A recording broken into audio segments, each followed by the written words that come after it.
objet nombre, SCP-129. Infection fongique progressive. Classe, CTER. Procédure de confinement spéciale, SCP-129 se diffuse à l'échelle mondiale et infecte un grand nombre des humains et des animaux chaque jour. Les efforts de confinement sont donc focalisés sur le traitement des individus infectés et l'éradication de toutes les souches de SCP-129, bien qu'au moins 98% de la population soit immunisée à une souche ou plus de SCP-129, les épidémies dépassant le stade 3 ou plus décrit plus bas doivent être endiguées aussi vite que possible, en mettant les individus infectés sous une quarantaine répondant aux protocoles de contagion les plus extrêmes. Voir le document nombre 129A1 pour plus d'informations. Dans le cas d'une épidémie de stade 4 ou 5, en plus des procédures ci-dessous, il faudra donner supprimer, comme spécifié dans le document nombre 129A2 accréditation de niveau 4 requise.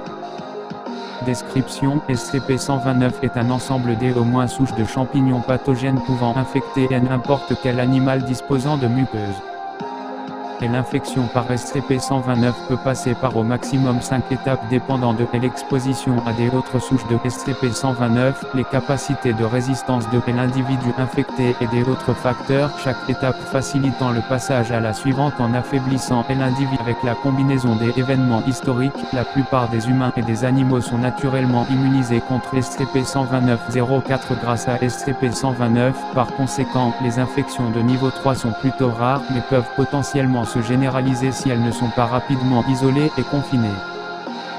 Tous les cas connus de SCP-129 ont suivi les 5 étapes de progression. Toutefois, données supprimées, possiblement à cause d'une mutation. Étape 1. Le premier organisme, SCP-129-01, attaque la membrane des muqueuses de sa victime, se multipliant rapidement et discrètement. Une légère odeur de levure peut être sentie, mais à part ça, SCP-129-01 ne présente aucun symptôme. Un second organisme SCP-129-02 peut infecter l'hôte, causant alors des symptômes semblables à ceux d'une banale rhinopharyngite rhume, et l'efficacité atténuée du système immunitaire de l'hôte due à SCP-129-02 permet à SCP-129-01 de mieux s'ancrer. SCP-129-01 et -02 quittent généralement leur hôte après 4 ou 5 jours. Cependant, ils sont répandus dans la nature, et la principale partie de population n'a que peu de protection face à ces organismes, même s'ils ne mettent que peu en danger leur hôte.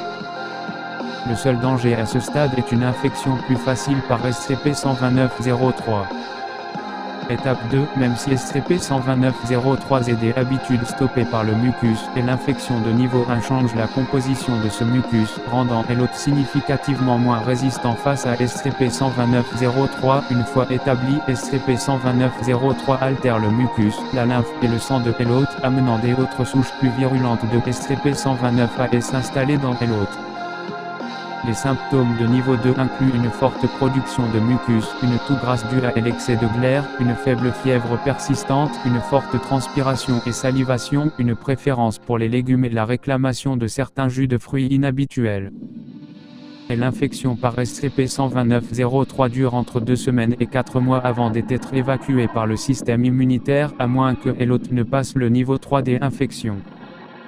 Au moins 1% de tous les humains ont déjà été victimes d'une infection de niveau 2, mais avec l'immunité naturelle en dépit du niveau des infections et la relative rareté des infections de niveau 3, moins 2% de la population ont atteint le niveau 3. En l'absence de SCP-129-03, à peu près tous les animaux sont immunisés contre 3 souches causant l'infection de niveau 3.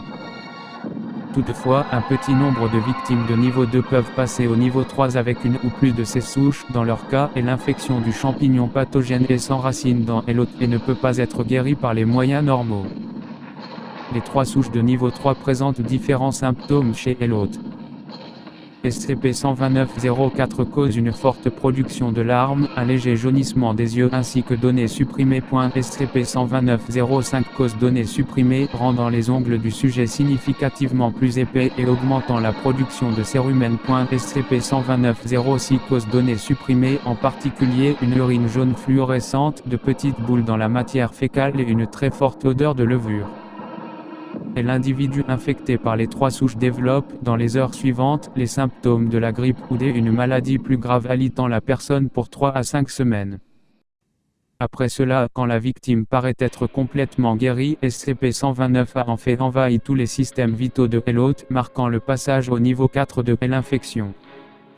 Niveau 4, les victimes atteignant le niveau 4 apparaissent généralement en meilleure santé et sont en effet plus gaies et énergiques qu'avant de contracter SCP-129. En fait, SCP-129-01 et SCP-129-06 ont totalement infecté le système immunitaire, respiratoire, circulatoire, données supprimées et nerveux des mycélias des souches de SCP-129 pénètrent la peau de l'hôte et remplacent une partie jusque pour cent des cheveux de l'hôte. Ces structures difficilement différenciables des cheveux naturels de l'hôte permettent de transmettre SCP-129 à des autres personnes. Tout autre potentiel entrant en contact avec ces faux cheveux a une chance de 9% d'être infecté. Ces structures sont également contagieuses peu importe leur position sur le corps de l'hôte, même si données supprimées s'il est transmis par un rapport sexuel dû à données supprimées. En dépit ou peut-être à cause de la vulnérabilité à SCP-129, les victimes de niveau 4 sont plus résistantes aux autres pathogènes que les sujets non infectés. Tous les sujets connus ayant atteint le niveau 4 ont lentement progressé vers le niveau 5 et sont morts en moins de semaines. Niveau 5, les symptômes de niveau 5 dépendent de nombreux facteurs comme la composition des différentes souches présentes, le patrimoine génétique de l'individu, la physiologie et l'environnement ainsi que de nombreux autres facteurs indéterminés. Cependant, au niveau 5, toutes les victimes sont hautement contagieuses et peuvent même infecter des sujets jusqu'alors considérés comme immunisés. Manifestations notables de symptômes de niveau 5. Février, des témoins prenant un train de banlieue de la ville de données supprimées ont décrit une femme ayant gonflé soudainement et explosé comme un ballon, mais au lieu des organes et des viscères, elle a expulsé des spores et des filaments. Des analyses ont montré qu'elle était infectée par SCP-129-09-14 et toutes les personnes et tous les objets dans la zone affectée furent mis en quarantaine, euthanasiés et incinérés selon le protocole, morts, dont membres du personnel de la Fondation. Mais une série de disparitions à données supprimées a conduit à une grotte à quelques kilomètres de la ville. À l'intérieur, les enquêteurs ont trouvé plusieurs tas de chair palpitants et de végétaux décomposés. Même si la plupart des entités étaient méconnaissables, plusieurs citoyens disparus furent identifiés. Les chercheurs émirent comme hypothèse que les victimes de cette combinaison de SCP-129 interagissaient normalement avec la population, tentant d'infecter des autres personnes puis, après une période de temps, venaient dans la grotte. À leur arrivée, les victimes se changuaient dans ce tas de chair et de végétaux qui paraît être un organisme modifié pouvant potentiellement survivre en.